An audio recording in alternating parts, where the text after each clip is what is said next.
Assalamualaikum warahmatullahi wabarakatuh. Alhamdulillahi wa kafa, wassalatu wassalamu ala rasulihil mustafa wa ala alihi wa sahbihi wa man iqtafa, amma ba'd. Bulan Ramadan memiliki beberapa nama.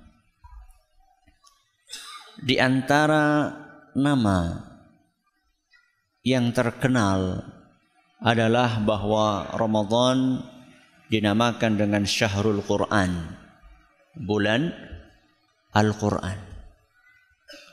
Ramadan adalah bulan Al-Quran. Kenapa kira-kira kok bulan Ramadan dinamakan bulan Al-Quran? Diturunkannya Al-Quran semuanya pertama kali. Yang kedua, kapan?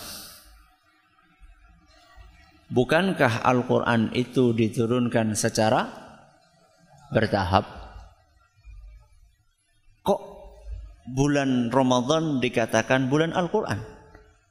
Bukankah Al-Quran diturunkan sepanjang tahun? Kenapa kok bulan Ramadan yang dinamakan bulan Al-Quran? Yang benar mana? Al-Quran turun di bulan Ramadan atau Al-Quran diturunkan sepanjang tahun? Tadi katanya di bulan Ramadan, sekarang sepanjang tahun. Pertama kali di bulan Ramadan, yakin?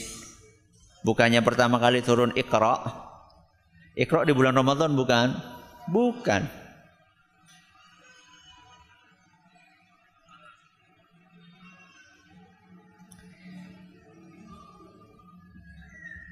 Al-Quran itu diturunkan melalui dua tahap atau dua proses. Proses yang pertama diturunkan oleh Allah secara total dari Lauhul Mahfuz ke Baitul Izzah di langit dunia. Saya ulangi, Al-Quran diturunkan melalui berapa proses? Dua proses.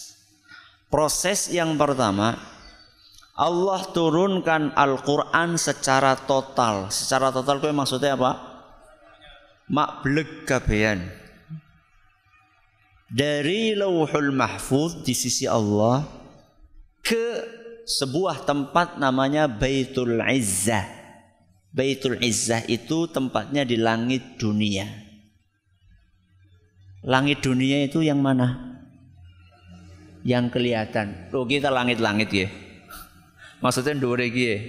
Yang kelihatan itu namanya langit dunia. Langit lapis pertama. Ini proses yang pertama.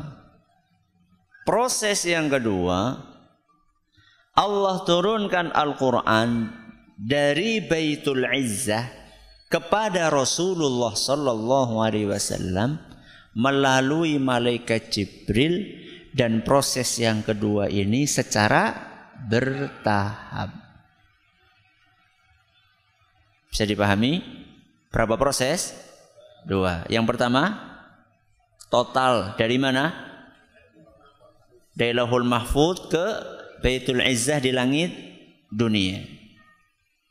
Proses yang kedua, dari Baitul Izzah secara bertahap diturunkan Al-Quran kepada Rasulullah sallallahu alaihi wasallam. Siapa yang bawa? Malaikat Jibril alaihissalam. Nah, kira-kira yang turun di bulan Ramadan itu proses pertama apa kedua? Pertama apa kedua? Yang di bulan Ramadan. Yang pertama apa yang kedua?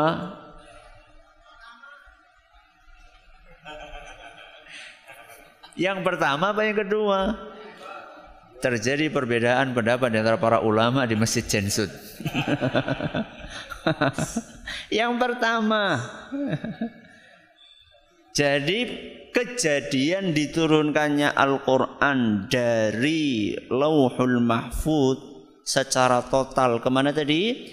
Baitul Izzah di langit dunia itu kejadiannya di bulan Ramadan. Tepatnya di malam Lailatul Qadar. Dalilnya surat Al-Qadar ayat 1. Inna anzalnahu fi Lailatul Qadar. Kami turunkan Al-Quran di malam Lailatul Qadar. Itu maksudnya proses yang pertama. Ya.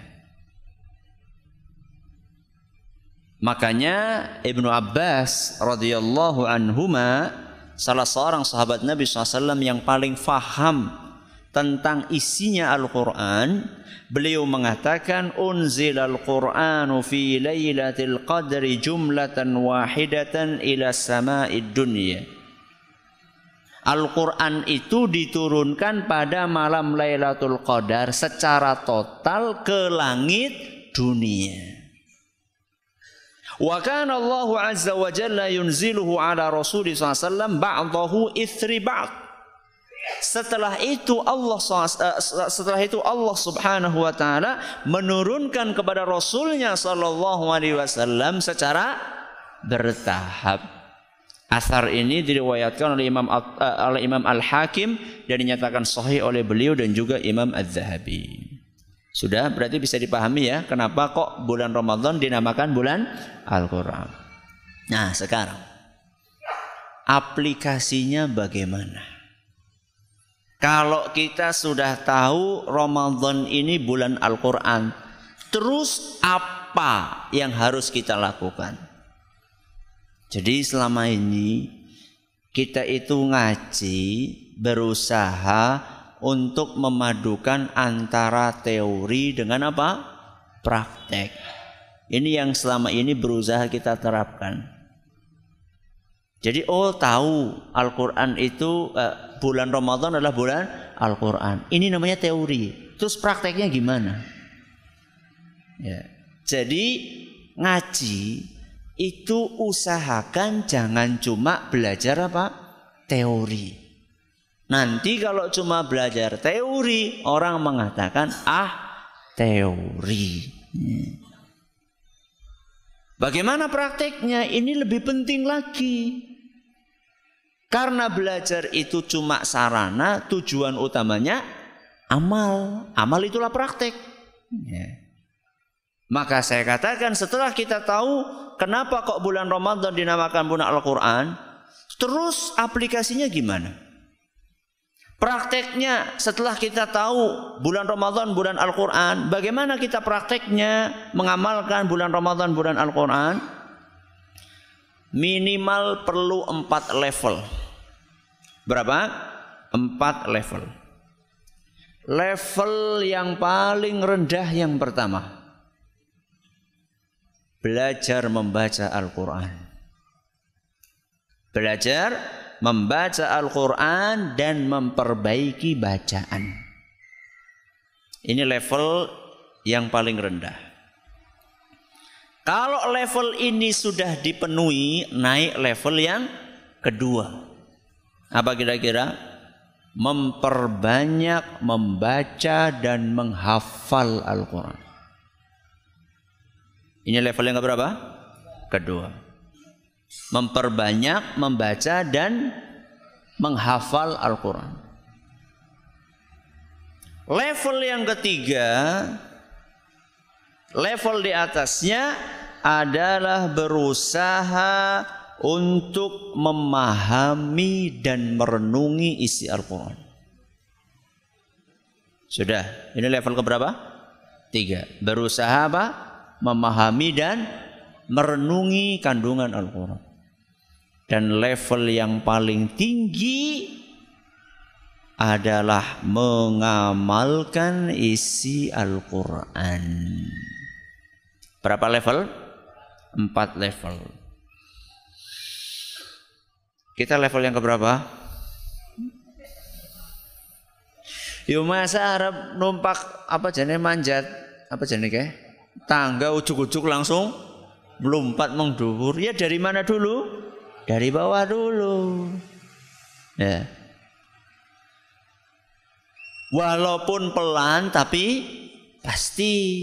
Ya. Kalau orang langsung pengen loncat ke atas, apa yang terjadi? Kepleset, tiba tugel sikile. Ya. Jadi harus bertahap. Yang pertama belajar membaca Al-Quran. Amat disayangkan, masih banyak di antara kaum muslimin yang terjangkiti buta huruf Al-Quran. Dan amat disayangkan, ternyata penyakit ini juga menjangkiti nuwun sewu tidak sedikit dari akademisi.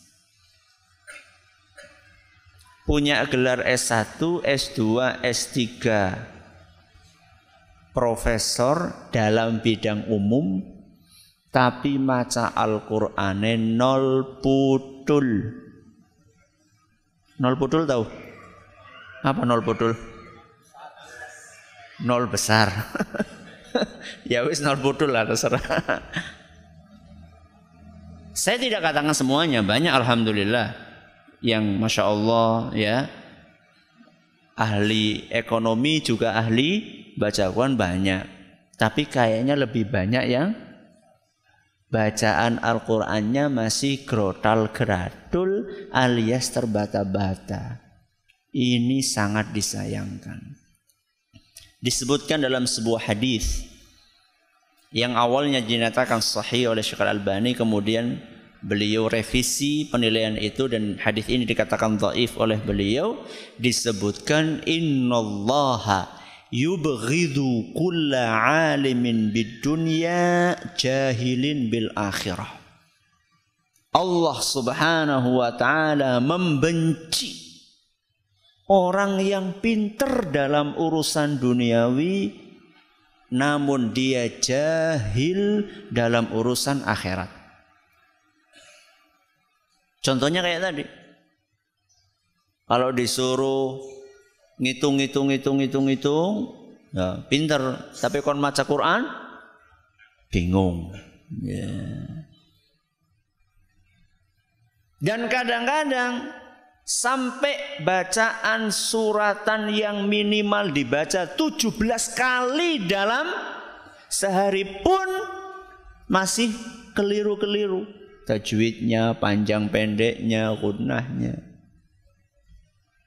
Dan penyakit ini, tidak lancar membaca Al-Quran ini, amat disayangkan juga menjangkiti bukan hanya orang-orang yang ahli dalam ilmu umum, tapi juga menjangkiti sebagian orang yang kelihatannya rajin ngaji, menghadiri pengajian sampai puluhan, belasan tahun, tapi ternyata dia suruh baca Al-Quran masih salah-salah. Kemana-mana masya Allah penampilannya masya Allah ya. Orang pikir, kita kayaknya ustadz gede gitu. Tapi begitu suruh ngimami, peletat. Al-kafirun ora rampung-rampung.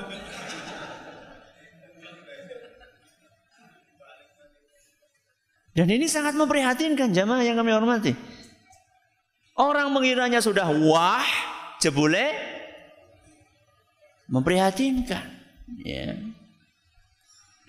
Maka mari yang merasa bacaannya belum benar, belum baik, dan alhamdulillah merasa ini lebih mending ini orang yang bacaannya tidak baik merasa bacaannya tidak baik, ini lebih baik daripada orang yang sudah bacaannya tidak baik tidak merasa waduh ki paling repot ki ngadepi wong kayak iki. Ini dalam istilah Arab jahilun murakkab. Apa? Jahilun murakkab. Apa ya terjemahannya? Nuwun sewu, terjemahannya ya mandan ora kepenak didongakaken. Jahilun murakkab kuwi terjemahan bebasnya nuwun sewu nggih. Nuwun sewu nggih. Bodoh kuadrat. Apa? Bodoh kuadrat. Apa itu bodoh kuadrat? Bodoh kuadrat itu wong bodoh orang ngerasa bodoh. Itu repot banget. Wis kaya gue karepe dadi imam maning. Dan gak mau diganti sama orang lain. Merasa dia paling tua, merasa dia yang paling mengawali masjid yang ada di kampung itu. Sehingga ketika ada orang yang lebih baik bacaannya cuma gara-gara golek lahir telat alias lebih muda, alasannya belum tua, belum boleh banyak bicara. Alasannya sinom kok buri ngana. Padahal bacaannya bagusan yang muda. Tapi bukan berarti yang muda selalu bacanya lebih baik dari yang tua. Jangan GR dulu yang muda-muda. Belum tentu juga. Ya. Maka kesempatan di bulan Ramadan, walaupun harus mulai dari Iqra jilid pertama, walaupun harus mulai dari alif ba ta a ba ba a ba ba a ba ta a ba a ba a ora apa-apa. Malu nggak suruh mulai dari itu? Malu nggak? Malu itu nyolong rambutan. Sinau kok malu? Enggak, jangan malu. Ya, ini level yang pertama. Apa itu? Belajar membaca Al-Quran. Makanya saya dengar di beberapa masjid mushola itu ada TPQ khusus untuk orang-orang tua. Oh, bagus sekali itu. Jadi selama ini image-nya TPQ adalah untuk anak-anak, harus kita hapus. Karena kenyataannya masih banyak orang-orang yang tua, yang dewasa belum bisa baca Al-Quran. Bahkan kalau di zaman kita ini, anak-anak yang di SDIT atau yang di MI atau yang di pondok, ya, itu malah bacaannya lebih baik daripada siapa? Daripada orang tuanya. Ya, ini level yang pertama. Level yang kedua, kalau kita sudah pintar, sudah bagus bacaan Al-Quran kita, maka kita melangkah ke level yang kedua. Apa tadi? Memperbanyak membaca dan menghafal. Kalau bisa, jangan menghafal Al-Quran kalau bacaannya belum benar. Khawatirnya yang dihafal keliru. Nek wis kadung keliru golek dandani luwih angel. Ya. Apalagi kalau misalnya kekeliruannya sampai sudah merubah makna. Ya. Dan ini banyak. Ha dibaca apa? Ha dibaca ha, sin dibaca shin. Itu merubah makna. Contoh. Ya ayyuhalladzina amanu taqullaha wa qulu qawlan syadida. Ki benar apa keliru? Benar apa keliru? Ittaqullaha wa qulu qawlan syadida. Benar apa keliru? Benar apa keliru? Ki keliru walaupun ketone fasih. Ya. Yang betul apa? Qawlan sadida. Pakai apa? Sin. Bukan sod juga. Ya, sin. Terus kenapa Ustaz kalau keliru sin karo shin? Artinya beda banget. Ittaqullaha wa qulu qawlan sadida. Sing bener ya, sadida. Wahai orang yang beriman, bertakwalah kepada Allah, ucapkanlah perkataan yang baik, yang lurus, ya, yang tepat. Itu artinya kalau maknanya aslinya sadida. Kalau dirubah jadi syadida, ucapkanlah perkataan yang kasar. Priwen jajal. Berarti kita ini disuruh ngomong apa? Kasar. Artinya kan beda banget. Makanya sebelum ngapal benerin apa dulu? Bacaannya, tajwidnya yang benar, makharijul hurufnya sebelum tajwid, makharijul hurufnya, makhrajnya yang benar. Nah, kalau sudah benar, baca perbanyak membaca Al-Quran, syukur-syukur ngafal. Saya bacakan teladan dari para ulama kita, bagaimana mereka memperbanyak membaca Al-Quran, apalagi di bulan Ramadan. Disebutkan dalam kitab Lataiful Ma'arif kata Imam Ibn Rajab Al-Hambali, kana Qatadatu yakhtimu fi kulli sab'in daiman. Seorang ulama namanya Imam Qatadah.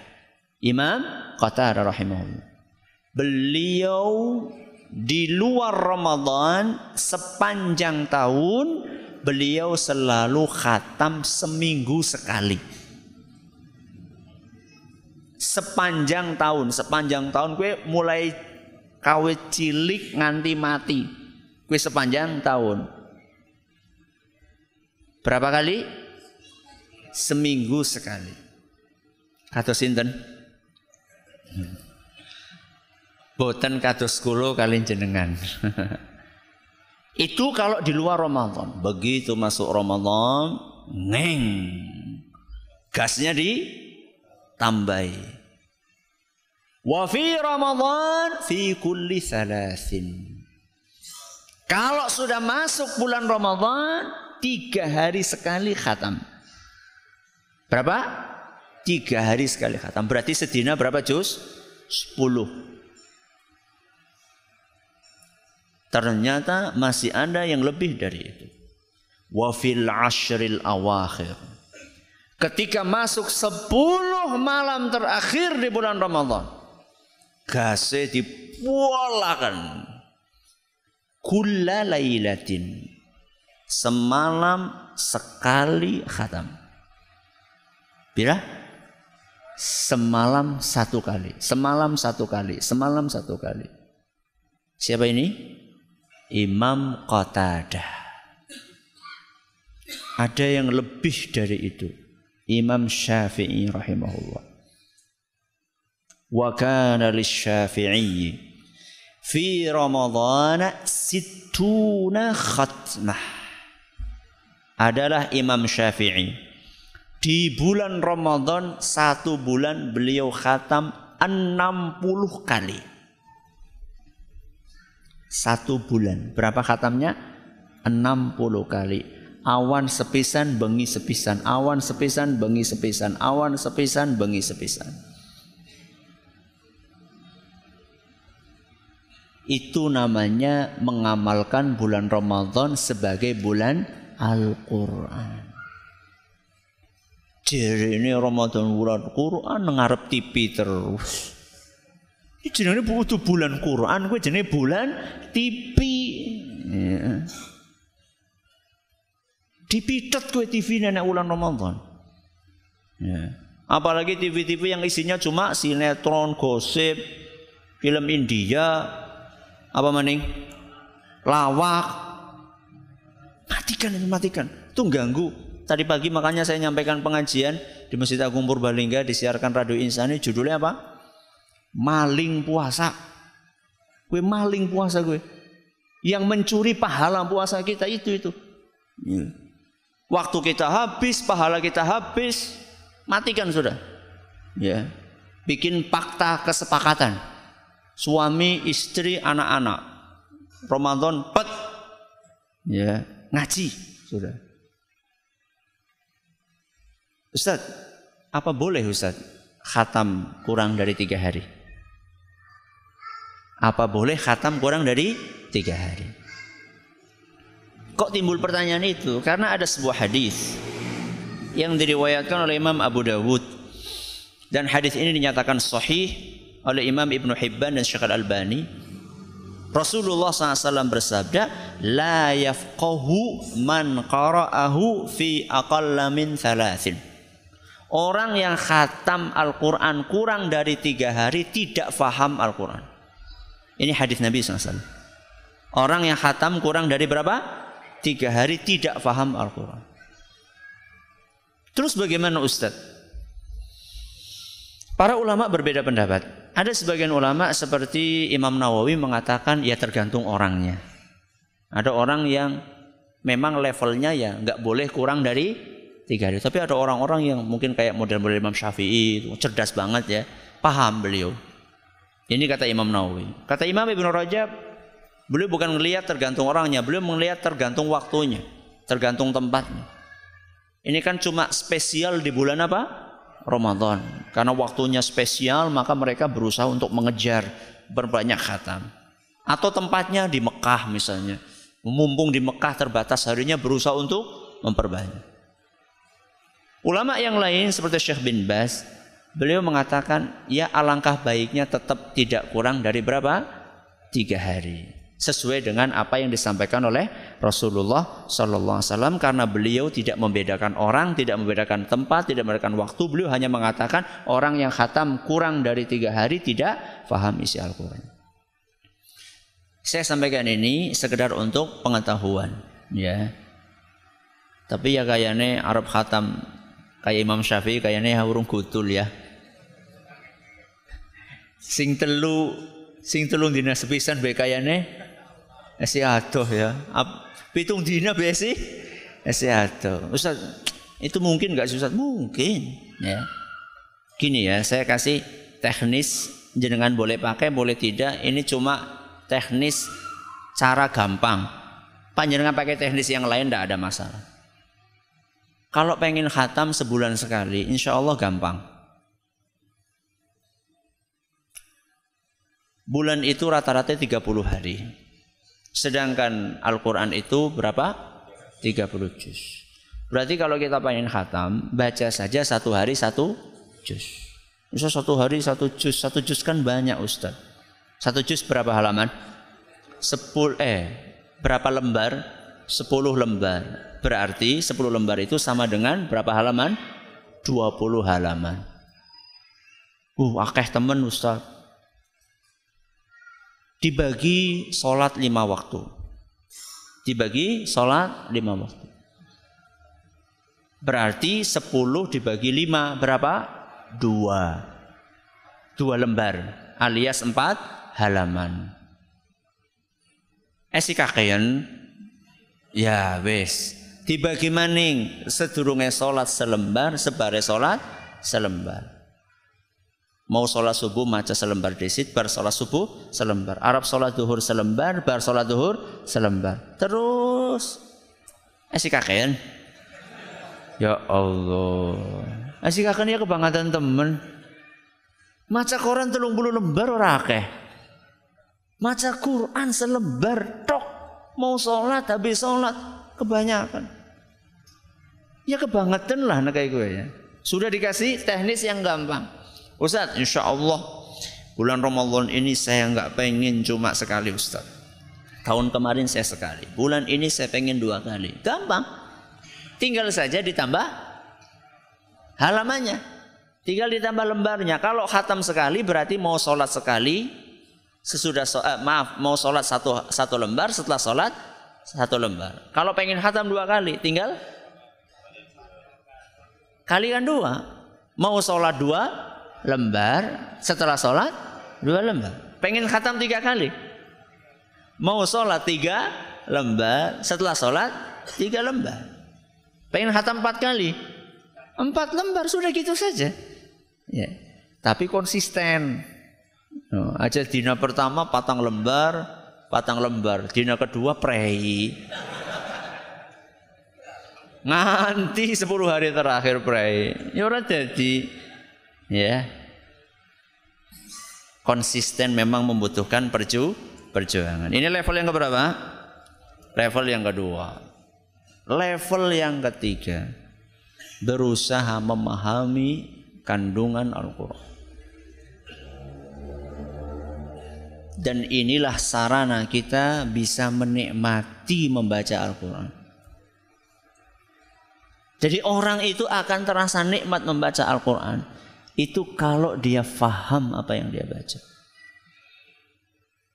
Misalnya panjenengan gak bisa bahasa Inggris sama sekali, terus kon maca buku cerita bahasa Inggris sing jerene apik banget, panjenengan bisa nangis membaca buku itu? Bisa, ora paham.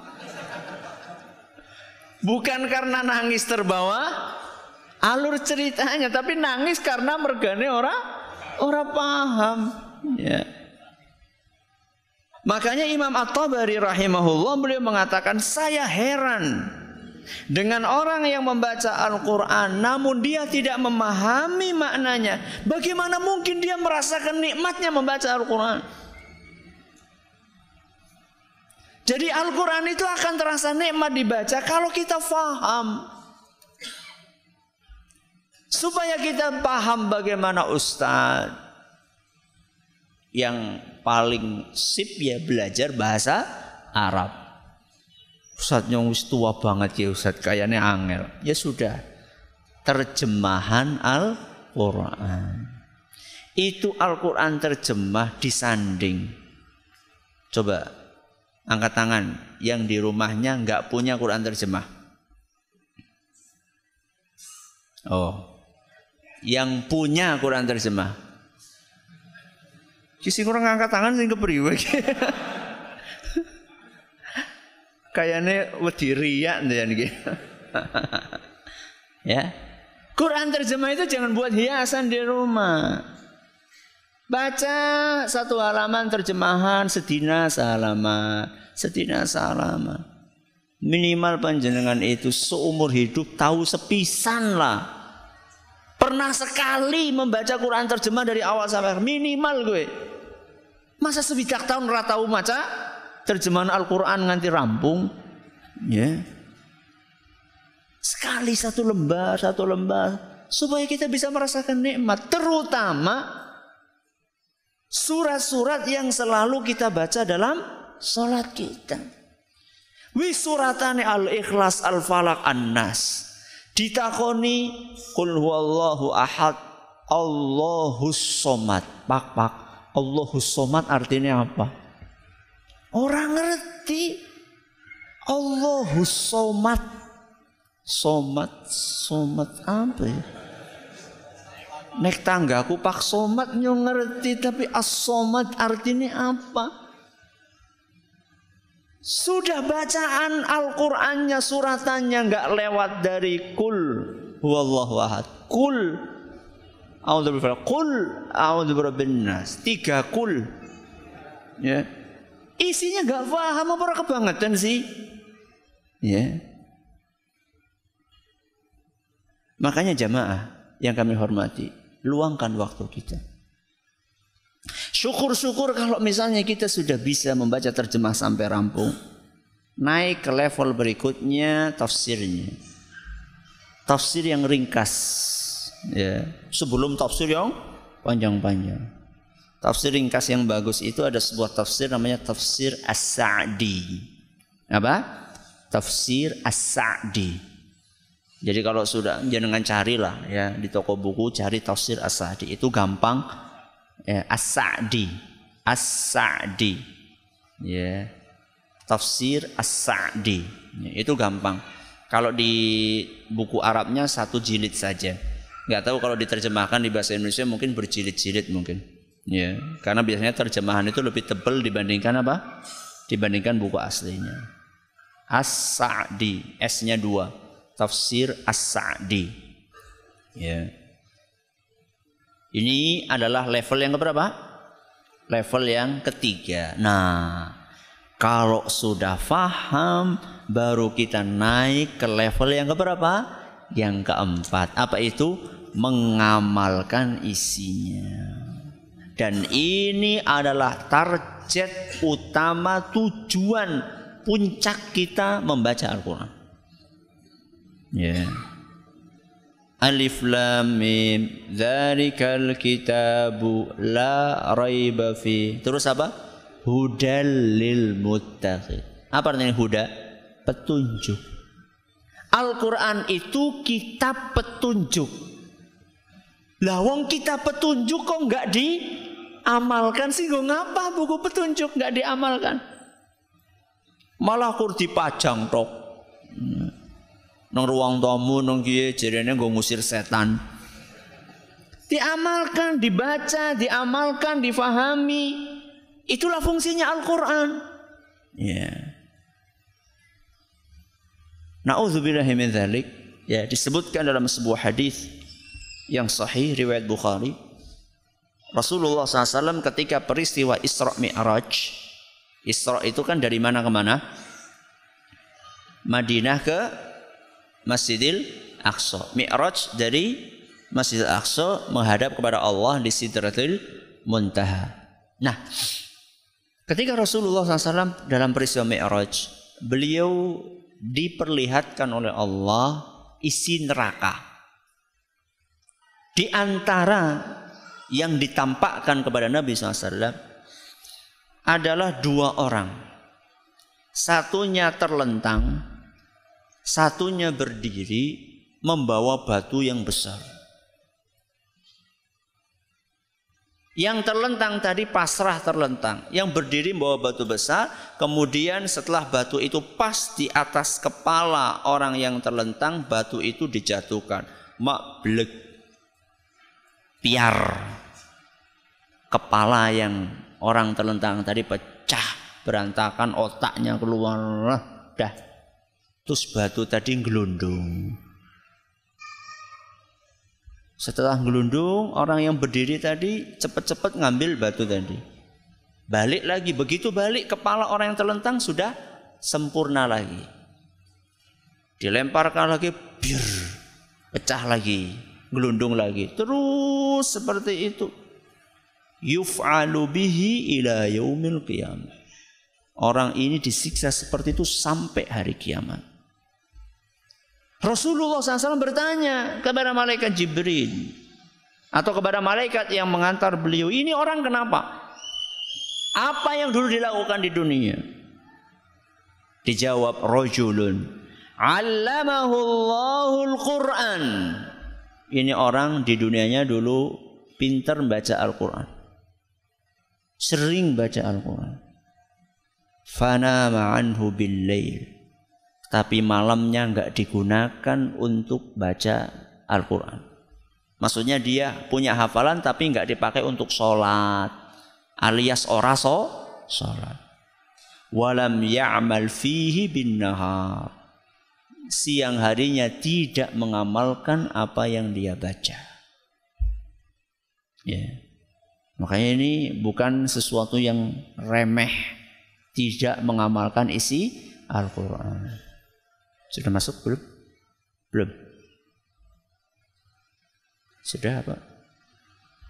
Nanti kita akan bacakan hadis Nabi yang lainnya. Ya, silakan. Alhamdulillahirrahmanirrahim. Wassalatu wassalamu ala nabiyina Muhammadin wa ala alihi washabbihi ajma'in wa ba'd. Jamaah yang kami hormati, orang yang banyak baca Al-Quran itu harus kelihatan efeknya di dalam kehidupan keseharian dia. Bukan sekedar dia mengurung diri rumah di masjid baca Al-Quran, lantas masyarakat tidak bisa merasakan dampak dari dia membaca Al-Quran. Perhatikan contoh yang dikasih oleh Nabi kita Muhammad SAW, yang diteladankan oleh Nabi kita SAW. Dalam sebuah hadis yang diriwayatkan oleh Imam Al-Bukhari dan Muslim, disebutkan kana Rasulullah sallallahu alaihi wasallam ajwadan nas. Rasulullah SAW adalah manusia yang paling dermawan. Di luar Ramadan beliau manusia yang paling dermawan.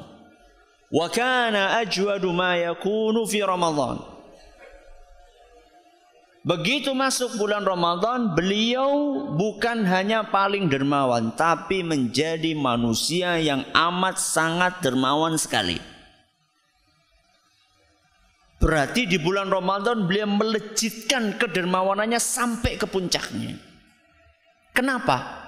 Hina yalqahu Jibril.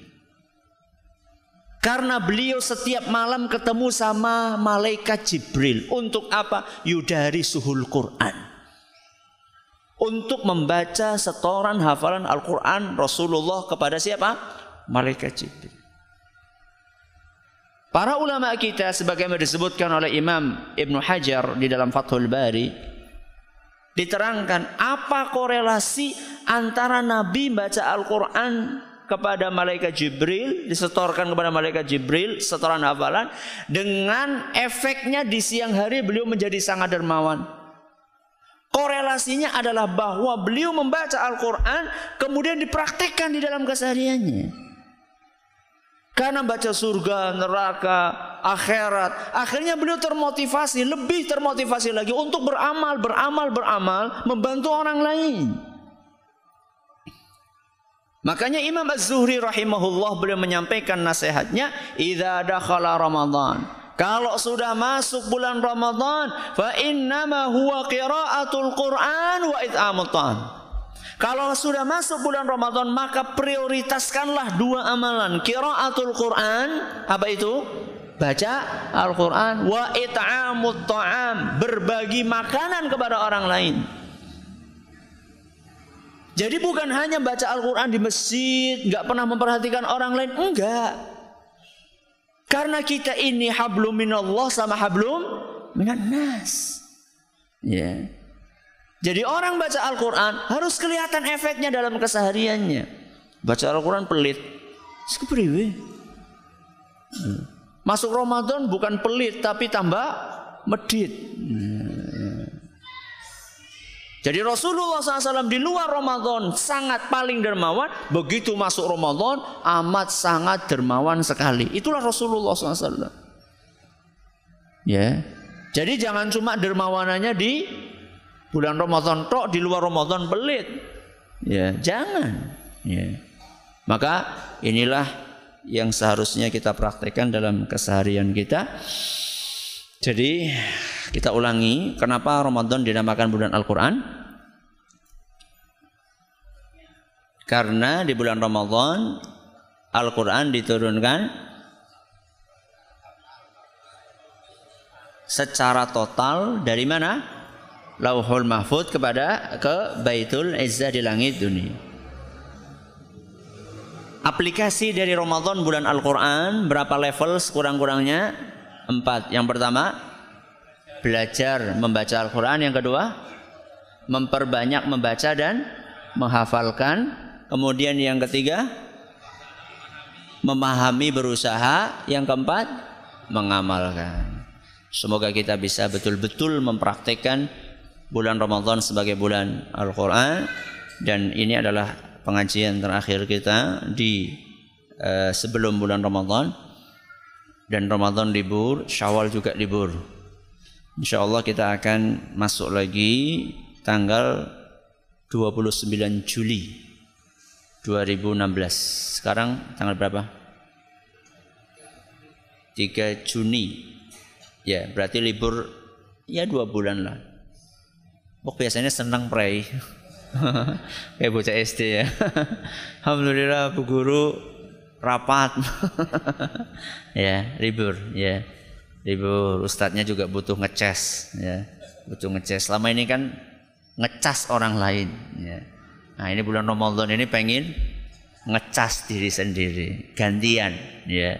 Bulan Ramadan sama bulan Syawal, semoga Allah masih kasih kita kesempatan, umur, kesehatan, taufik dari Allah, kita bisa berjumpa lagi pada akhir bulan Juli insyaallah di hari Jumat tanggal 29 Juli. Wallahu ta'ala a'la wa alam. Terima kasih atas perhatiannya, mohon atas segala kurangannya. Kita tutup dengan membaca subhanakallahumma wa bihamdika asyhadu an la ilaha illa anta astaghfiruka wa atubu ilaik. Assalamualaikum warahmatullahi wabarakatuh.